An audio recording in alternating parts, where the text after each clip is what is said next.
Ici, ce que nous devons comprendre dans le tafsir de ce verset, c'est que si Allah Azza wa Jal te donne une chose mais n'y a pas déployé sa miséricorde, et parmi les signes de la miséricorde déployée par Allah Azza wa Jal pour toi, il y a le fait de respecter les lois d'Allah Azza wa Jal.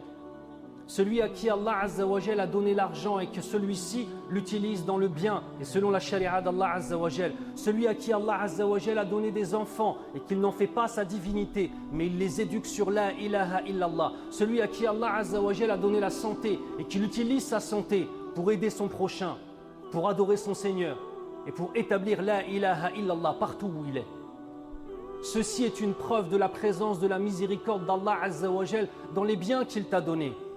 Mais s'il t'a donné tous les biens que j'ai mentionnés et que nos enfants sont dans une éducation qui est tout sauf celle de l'exemple du prophète Mohammed sallallahu alayhi wa sallam, que notre richesse est utilisée pour le gaspillage, innahu la yuhibbul musrifin, comme il le dit lui-même subhanahu wa ta'ala, certes Allah Azza wa Jal n'aime pas les gaspilleurs.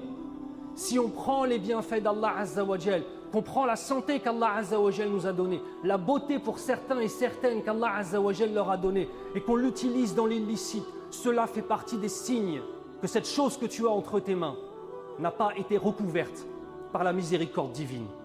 Mais s'il n'y a pas de miséricorde divine dans la ata, dans ce qu'Allah Azza wa Jal t'a donné, alors sache que c'est une épreuve qu'Allah nous préserve. Il n'y a pas de détresse avec la miséricorde d'Allah Azza wa Jal. Il n'y a pas de détresse. On ressent des choses, je ne dis pas le contraire. On ressent le cœur qui est serré, je ne dis pas le contraire.